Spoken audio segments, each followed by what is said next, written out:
Bismillahirrahmanirrahim. Assalamualaikum warahmatullahi wabarakatuh. Halo semuanya, welcome back to Brilliant 4.5, yang dimana pada kesempatan hari ini kita akan membahas tentang statistika bisnis. Oke, langsung aja kita ngebahas soal yang pertama, yang dimana soal pertama ini materinya tentang distribusi normal. Nah, di soal ini sudah diketahui bahwa nilai rata-ratanya itu sebesar 85, dengan standar deviasinya itu 5, dan nilai X-nya itu antara 75 hingga 90. Nah, kita tulis apa saja yang diketahuinya tadi dari soal. Ada mu, standar deviasi, dan juga X. Nah, untuk rumus distribusi normal ini adalah Z sama dengan X dikurangin mu dibagi dengan standar deviasi.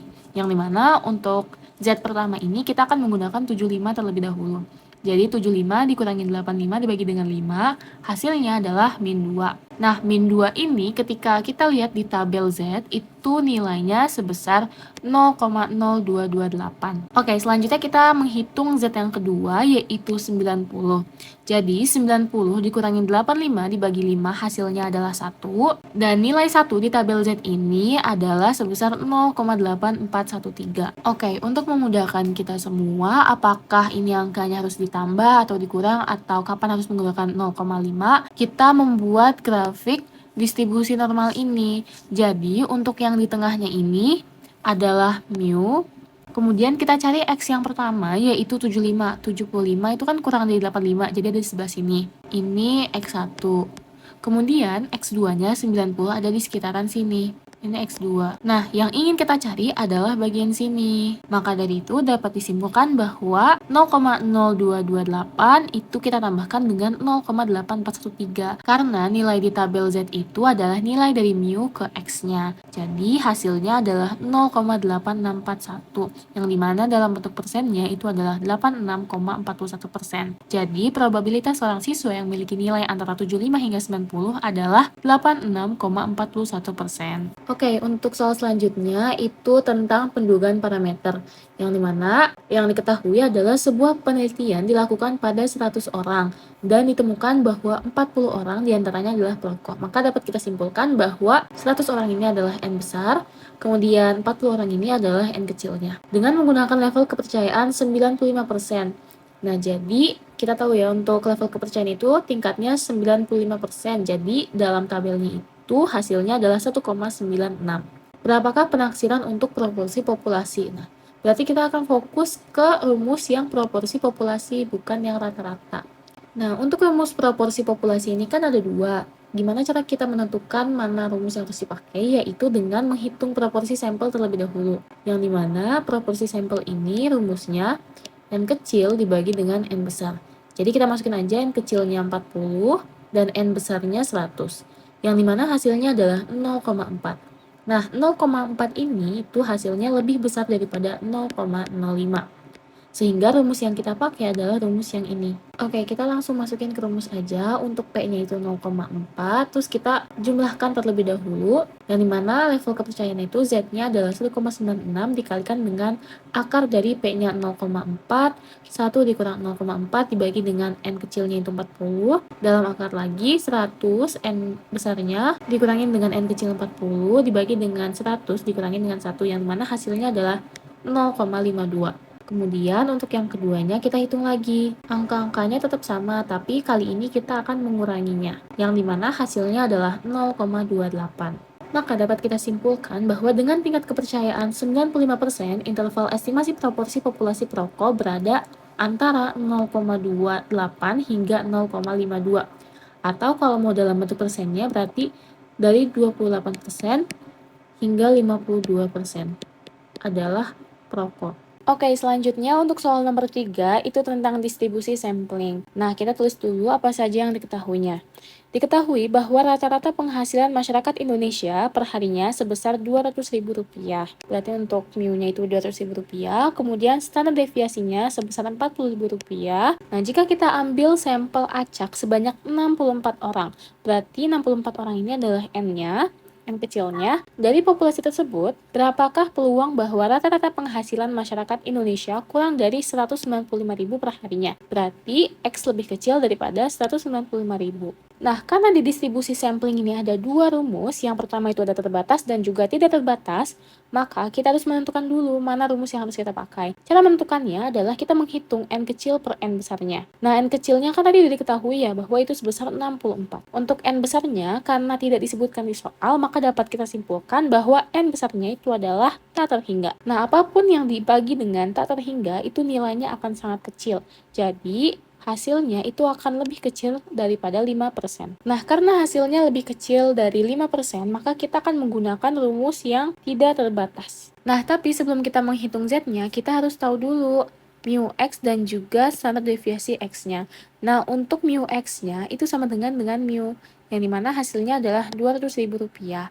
Kemudian untuk standar deviasi x-nya itu ada rumusnya lagi, yaitu standar deviasi dibagi dengan akar dari n. Nah, standar deviasinya itu 40.000, yang dimana kita mendapatkan hasil 5.000. Nah, selanjutnya kita tinggal masukin ke rumus Z tadi aja, yaitu X-nya sebesar 195.000, mu X-nya itu 200.000 dibagi dengan 5.000. Hasilnya adalah min 1. Min 1 kalau di tabel Z itu hasilnya adalah 0,1587. Nah, agar mudah dipahami, kita bisa menggunakan grafik distribusi normal lagi, yang dimana untuk garis tengahnya ini adalah rata-ratanya. Kemudian ini tuh yang 195.000. Nah, yang ingin kita cari adalah bagian sini, karena lebih kecil daripada X. Jadi dapat disimpulkan bahwa 0,5 dikurangin dengan tabel Z tadi yang min 1, yaitu 0,1587, hasilnya adalah 0,3413. Atau dalam bentuk persennya itu 34,13%. Jadi peluang rata-rata penghasilan masyarakat Indonesia kurang dari 195.000 per harinya sebesar 34,13%. Oke teman-teman, kita lanjut aja ke nomor 4. Sebuah universitas menyatakan bahwa rata-rata tinggi mahasiswa di universitas tersebut lebih dari 170 cm. Seorang peneliti ingin mengetahui kebenaran hal tersebut, kemudian mengambil sampel acak sebanyak 100 mahasiswa dan menemukan rata-rata tinggi badan mahasiswanya 172 dengan standar deviasi 15 cm. Dengan level kepercayaan sebesar 95%, ujilah kebenaran pernyataan universitas tersebut. Nah, di sini udah jelas ya teman-teman di soal. Diketahui mu 0-nya 170, kemudian X bar-nya itu 172, dan standar deviasinya, karena ini standar deviasi dari sampel, jadi lambangkannya pakai S gitu. Jadi S-nya 15 cm.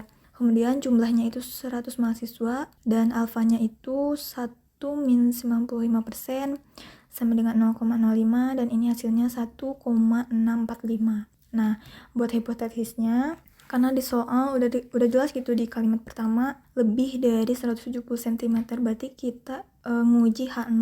Berarti H1-nya itu kan lebih dari 170 ya. Nah, H0 itu tidak lebih dari 170.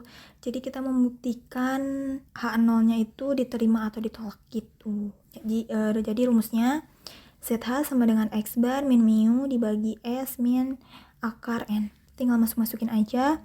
X barnya 172, mu 0-nya itu 170, kemudian S-nya 15, dan akar N-nya itu akar 100, yang mana hasilnya itu 1,33. Nah, karena ZH-nya itu lebih kecil dari Z alpha, berarti kita gagal menolak H0. Jadi kesimpulannya, rata-rata tinggi mahasiswa di universitas tersebut tidak lebih dari 170 gitu. Oke, untuk soal terakhir, ini materinya tentang regresi dan korelasi. Untuk materi ini, kita harus mencari mana X dan mana Y.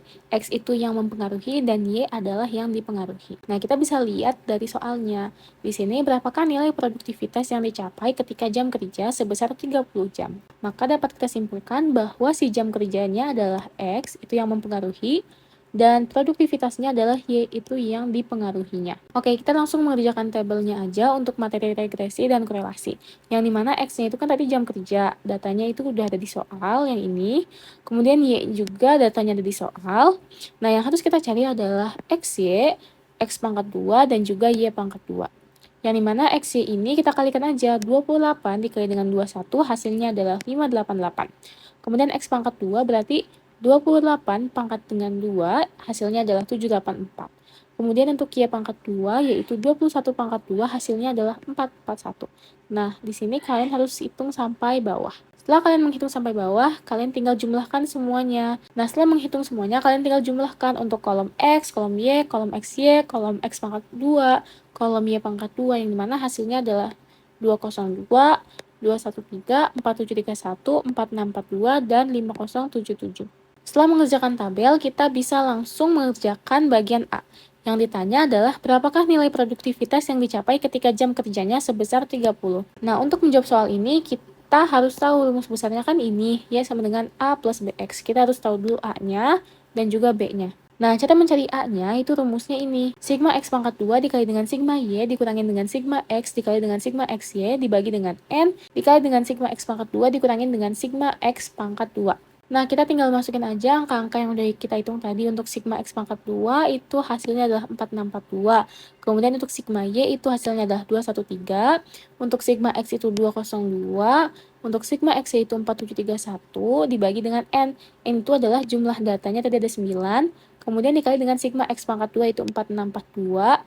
Dikurangin dengan dalam kurung sigma X. Kalau sigma X-nya itu 202, nah dipangkatin dengan 2 yang ini. Yang dimana hasilnya adalah 33,97. Oke, selanjutnya untuk mencari B, itu rumusnya ini, yaitu N dikali dengan sigma XY dikurangin dengan sigma X dikali dengan sigma Y dibagi dengan N dikali dengan sigma X pangkat 2 dikurangin dengan dalam kurung sigma X pangkat 2. Nah, untuk N-nya itu 9, tadi jumlah data. Terus sigma X-nya itu 4731 dikurangin dengan sigma X-nya itu 202.